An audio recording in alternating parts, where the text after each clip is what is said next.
ഈജിപ്തിലെ ഫറവോന്റെ കീഴിൽ 430 വർഷത്തെ അടിമത്തത്തിൽ നിന്നും മോചിപ്പിക്കപ്പെട്ട് 20 ലക്ഷം മനുഷ്യർ ഒരു യാത്ര പുറപ്പെടുന്നു. കൊടും മരുഭൂമികളും പർവ്വതങ്ങളും കടലും നദികളും കടന്നു പോകേണ്ടുന്ന ഇവരുടെ യാത്ര 40 വർഷങ്ങളും ആയിരക്കണക്കിന് കിലോമീറ്ററുകളും നീളുന്നതാണെന്ന് അവർക്ക് അറിയില്ലായിരുന്നു.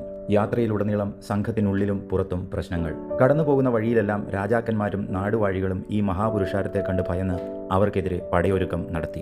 ഇതിനെല്ലാം ഇടയിലും ദൈവം തങ്ങളെ നേരിട്ട് നയിച്ച് മനോഹരമായ ഒരു വാഗ്ദത്ത നാട്ടിലേക്ക് കൊണ്ടുപോവുകയാണ് എന്ന വിശ്വാസമാണ് അവരെ അതിജീവനത്തിന് പ്രേരിപ്പിച്ചത്. ഓരോ നിർണായക ഘട്ടങ്ങളിലും എന്ത് ചെയ്യണമെന്നറിയാതെ പകച്ചു നിൽക്കുമ്പോൾ മഹാപുരോഹിതൻ ഉറീമും തുമ്മീമും എന്നീ 2 കല്ലുകൾ ഉപയോഗിച്ച് ദൈവത്തിന്റെ അരുളപ്പാട് തേടുന്നു. ഉറീമിന്റെ അർത്ഥം വെളിച്ചമെന്നും തുമ്മീമിൻ്റേത് സത്യമെന്നുമാണ്. ഇപ്പോൾ പറഞ്ഞതെല്ലാം ചരിത്രമാണ്. 3600 വർഷങ്ങൾക്ക് പിന്നിലെ ചരിത്രം. 100 കണക്കിന് തലമുറകളിലൂടെ ഈ ദൈവിക അരുളപ്പാടുകൾ മനുഷ്യന്റെ സ്വാഭാവിക ബുദ്ധിയിൽ സ്ഥാനം പിടിച്ചു. ഇനി കേവലം കല്ലുകളായ ഉറീമും തുമ്മീമും കാണിച്ചു തരുന്ന നിമിത്തങ്ങൾ നമുക്ക് ആവശ്യമില്ല. നിർണായക ഘട്ടങ്ങളിൽ നിങ്ങളുടെ മനസാക്ഷി നിങ്ങളോട് ദൈവിക അരുളപ്പാടുകൾ മന്ത്രിച്ചുകൊള്ളും.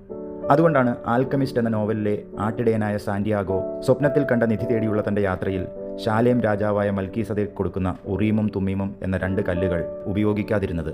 അതിനു പകരം അവൻ തന്റെ മനസാക്ഷിയുടെ സ്വരമനുസരിച്ച് സഞ്ചരിച്ച് നിധി കണ്ടെത്തുന്നതായിട്ടാണ് നോവലിസ്റ്റ് പറയുന്നത്.